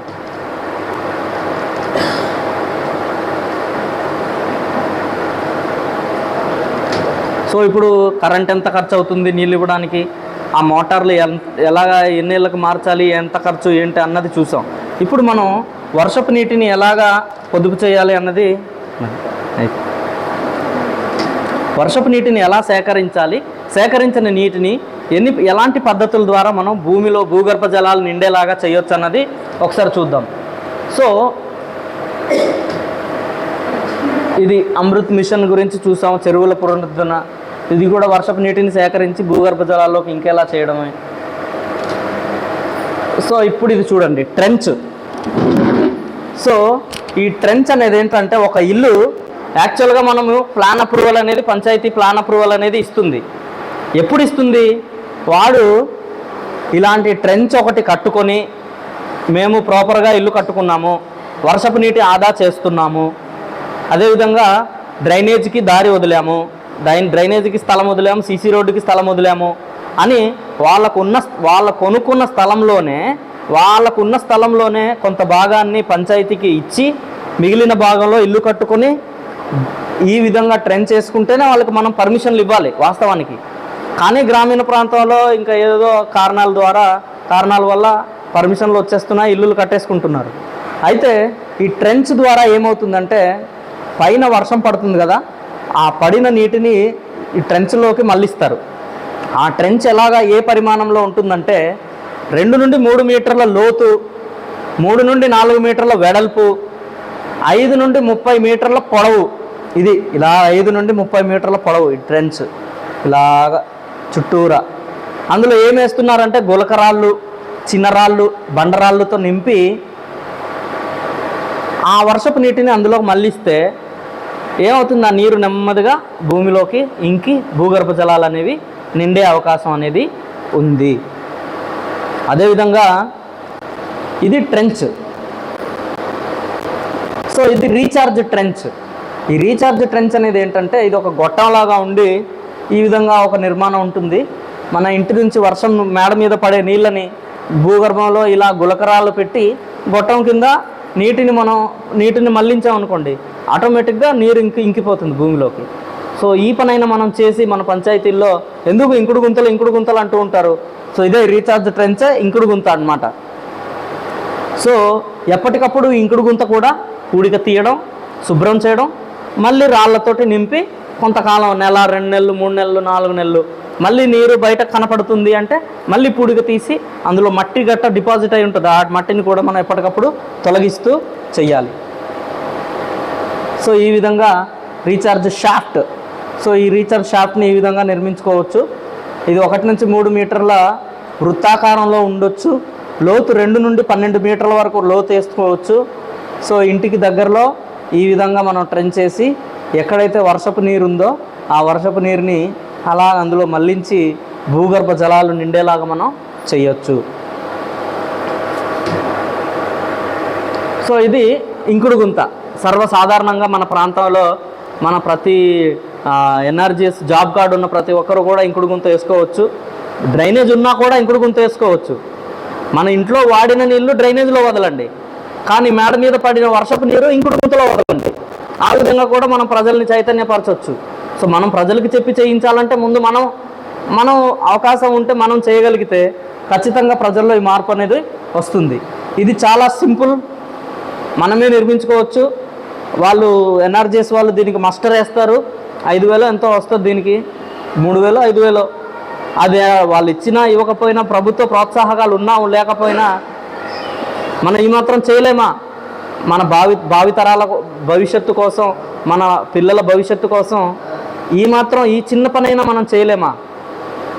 ఏముంది, గొయ్యి తవ్వడం, చుట్టుపక్కల కూడా ఇటుక బిడ్డలు కన్నాలతో చూపించడం, కిందన ఇసుక గ్రావెల్తో నింపడం. సో ఈ ఇసుక తర్వాత నీరు అనేది ఇలాగా భూమిలోకి ఇంకుతుంది. ఇంకి భూగర్భ జలాలు అనేవి నిండుతాయి. భూగర్భ జలం అంటే మీకు ఇందాక చెప్పాను, అది ఒక వాటర్ ట్యాంక్ లాగానో ఒక నది లాగానో భూమి కింద ఉండదు. అది మట్టిలోనే వాటర్ అనేది మిళితమై ఉంటుంది. ఎప్పుడైతే మనం తవ్వుతామో చుక్క నీరు ఊరి మనం తవ్విన గొయ్యిలో నిండి ఉంటుంది. ఆ నీటిని మనం తోడుతాం బోర్ బావులేసి. నీరు అనేది ఎప్పుడు నదిలాగా ఉండదు. సో మట్టిలోనే నిక్షిప్తమై ఉంటుంది. దాన్నే భూగర్భ జలం అంటాం. అది గుర్తుపెట్టుకోవాలి. సో ఎప్పటికప్పుడు చుట్టుపక్కల ఈ గడ్డి, కలుపు మొక్కల్ని మనం ఏదైతే ఇంకుడు గుంతలు ట్రెంచెస్ వేసామో అందులో నుంచి తీయాలి. ఎందుకంటే అవి మళ్ళీ ప్లాస్టిక్ పొరలాగా ఏర్పడి నీళ్ళు ఇంకకుండా చేస్తాయి. తర్వాత గ్రామాల్లోని పాత చెరువులను పూడిక తీయడం ఎప్పటికప్పుడు మనం చేస్తూ ఉంటాం. సో ఆ కార్యక్రమాన్ని కూడా చేయడం వల్ల భూగర్భ జలాలు అనేవి నిండే అవకాశం ఉంటాయి. ఇప్పుడు ఫర్ ఎగ్జాంపుల్ ఒక క్యాలిక్యులేషన్, ఒక లెక్క వేద్దాం. ఉదాహరణకి ఇందాక మీరు చూశారు, ఒక 100 చదరపు అడుగులున్న ఒక స్లాబ్, అందులో వర్షం పడుతుంది. ఆ 100 చదరపు అడుగులు ఉన్న స్లాబ్లో పడుతున్న వర్షం నీటిని ఎలా మనం భూగర్భ జలాల్లోకి ఎంత నీరుని మనం ఇంకించవచ్చో ఒకసారి చూద్దాం. సో ఉదాహరణకి ఏ అనేది వైశాల్యం, ఆర్ అనేది వర్షపాతం, సి అనేది రన్ ఆఫ్ కోఎఫిషియంట్. సో పక్కా ఇంటికి ఇది 80% నీరు అనేది మనం అందులో నుంచి తీసుకోగలుగుతాం. అదే రేకుల షెడ్ అయితే 85%, అదే సర్ఫేస్ పేవ్మెంట్ అయితే 60% నీళ్ళు అనేది మనకు లభిస్తుంది. ఎక్కడ మేడ మీద పడిన నీళ్ళు లేదా రేకు మీద పడిన నీళ్ళు, వాటిని మనం గొట్టాలతో ఒడిసిపట్టినట్టయితే ఉదాహరణకి 100 చదరపు మీటర్లు ఉన్న ఇంటిలో ఆ సంవత్సరం 1000 mm వర్షపాతం నమోదైందనుకోండి, అది పక్కా ఇల్లు అయితే 8,000 లీటర్లు, అంటే ఒక 100 × 100 చదరపు మీటర్లు ఉన్న ఒక స్లాబ్ ఇంటి నుంచి పడే వర్షము నీరు 1000 mm వాటర్ పడింది అనుకోండి, సంవత్సరం పాటు పడిన నీటిని మనం ఒడిసి పడితే 80,000 లీటర్లు నీటిని మనం భూగర్భ జలాల్లోకి ఇంకేలాగా మనం చేయొచ్చు, లేదా ఆ నీటిని ప్యూరిఫై చేసుకొని వాడుకోవచ్చు. సో ఒక 100 x 100 చదరపు మీటర్లు ఉన్న ఇల్లు నుండి మనం ఎన్ని లీటర్లు సంవత్సరానికి 80,000 లీటర్లు నీళ్లు మనం ఆదా చేయొచ్చు. సో కాబట్టి ఇప్పటికీ సమయం మించిపోలేదు, మన చేతుల్లో కొంత సమయం ఉంది. ఇంత సంక్షోభంలో ఉన్నా కూడా మనకు సమయం అయితే ఉంది. దీని మీద మనం యాక్షన్ తీసుకొని ఖచ్చితంగా మనం దీని మీద పనిచేసినట్లయితే మన గ్రామాల్లో ఒకటి సురక్షితమైన నీరు అందించగలం, 2 తర్వాత తరాలకి నీటిని మనం ఆదా చేయగలం. ఇప్పుడున్న నీరు మన పూర్వీకులు మనకిచ్చింది కాదు, పూర్వీకుల ద్వారా మనకు వచ్చింది కాదు అని అనుకోకూడదు. మనవరాళ్ళ నుండి అప్పుగా తీసుకున్న నీటిని మనం ఇప్పుడు వాడుతున్నాం, ఆ విధంగా మనం భావించాలి. మన పూర్వీకుల నుంచి వచ్చింది మనం వాడుతున్నాం కాదు, మన భవిష్యత్తు తరాల వారి నీటిని మనం ఇప్పుడు వాడుకుంటున్నాం, వాళ్ళ దగ్గర నుంచి అప్పు తీసుకొని. అంటే దాన్ని మనం పొదుపు చేస్తేనే వాళ్ళు రేపొద్దున వాడుకోగలుగుతారు. సో అది ప్రతి ఒక్కరూ కూడా పరిగణనలోకి తీసుకోవాలి. సో ఇందాక మనం అనుకున్నాం, అంతరిక్షంలో నీటి అన్వేషణ మన మేధస్సుకు నిదర్శనం, కానీ భూమిపై ఉన్న నీటిని కాపాడుకోలేకపోవడం మన వైఫల్యం. సో ప్రతి ఒక్కరూ కూడా ఈ విషయాన్ని దృష్టిలో పెట్టుకోవాలని మీ అందరినీ కోరుతున్నాను. ఇప్పుడు మేడం గారు ఈ నీటి ప్రణాళికని మనం ఇన్ని విషయాలు తెలుసుకున్నాం, కానీ ఒక 5 దశల్లో ఈ నీటి ప్రణాళిక ప్లాన్, వాటర్ సెక్యూరిటీ ప్లాన్ని మన గ్రామ పంచాయతీలో వార్డు సభ్యులు, సర్పంచ్, అంగన్వాడీ వాళ్ళు, ఏఎన్ఎంలు వీళ్ళందరూ కలిసి ఎలా ఒక ప్లాన్ని తయారు చేసుకుంటామో ఇప్పుడు మేడం గారు మీకు వివరిస్తారు. స్లైడ్ ఉంది.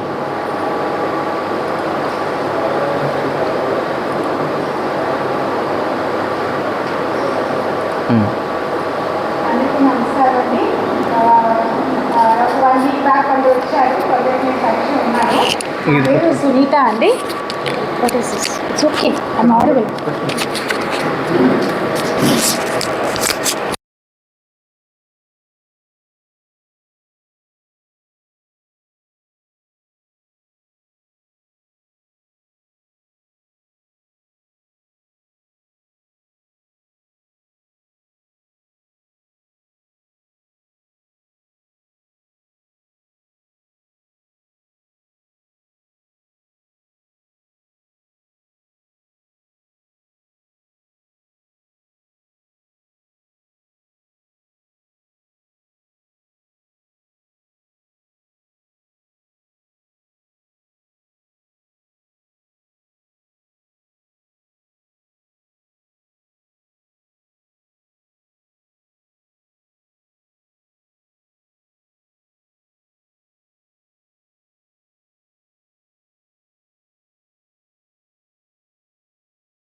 ఈ మధ్యకాలంలో కొన్ని పంచాయతీలు మేము ఎంచుకున్నాం. చంద్రీపేట లాంటిది, డి అగ్రహారం లాంటిది. సార్ మీ దగ్గర ఇంకుడు గోతులకు తవ్వించుకున్నాం, తవ్వారు. ఎందుకంటే గుర్తించాం ఇక నీరు వచ్చినదంతా కూడా కాలులో పోయి కలుషితం చేస్తుంది. అలా కాకుండా అక్కడ వచ్చే నీళ్ళంతా ఇంకుడు గోతులో వేస్తే అది ప్యూరిఫై అవుతుంది, వాళ్ళకి వాటర్ టేబుల్ రీఛార్జ్ అవుతుందని. అర్థమైందండి? బాధ్యత ఇందాక చెప్పాను కదా, విలేజ్ వాటర్ శానిటేషన్ కమిటీ. ఇందులో ఉన్న కమిటీ మెంబర్స్ అందరూ కూడా బాధ్యత వహించి వాళ్ళ యొక్క బాధ్యతలు వాళ్ళు గ్రామ సభల్లో కానీ నిజంగా కొరత వచ్చినప్పుడు ఫోన్ చేయడం కానీ, మీకు అర్థమైందా, సర్పంచ్కో సెక్రటరీకో ఫోన్ చేసి ఆ బాధ్యత చెప్పడం, ఎందుకు ఇలా అయిందో.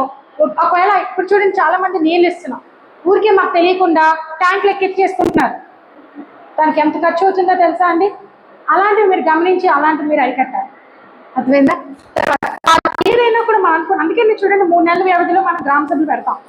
సో ఒక దగ్గర అనేది 3వ నెలకి కొన్ని అవ్వచ్చు, కొన్ని అవ్వకపోవచ్చు, కానీ అయ్యేలాగా మనం కృషి చేయాలి.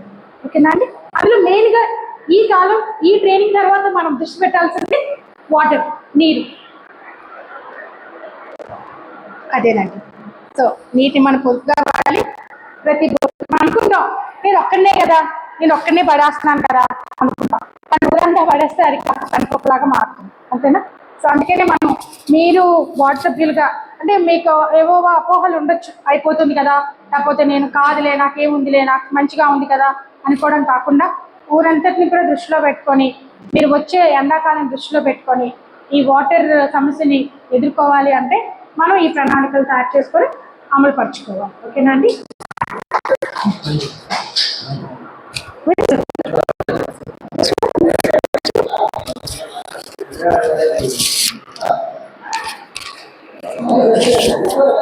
ఓకేనండి, ఇంత శ్రద్ధగా ఈ క్లాస్ విన్నందుకు మీ అందరికీ కృతజ్ఞతలు. అందరికీ భోజనాలు ఉన్నాయి, భోజనం చేసే వెళ్ళండి. ఓకేనా?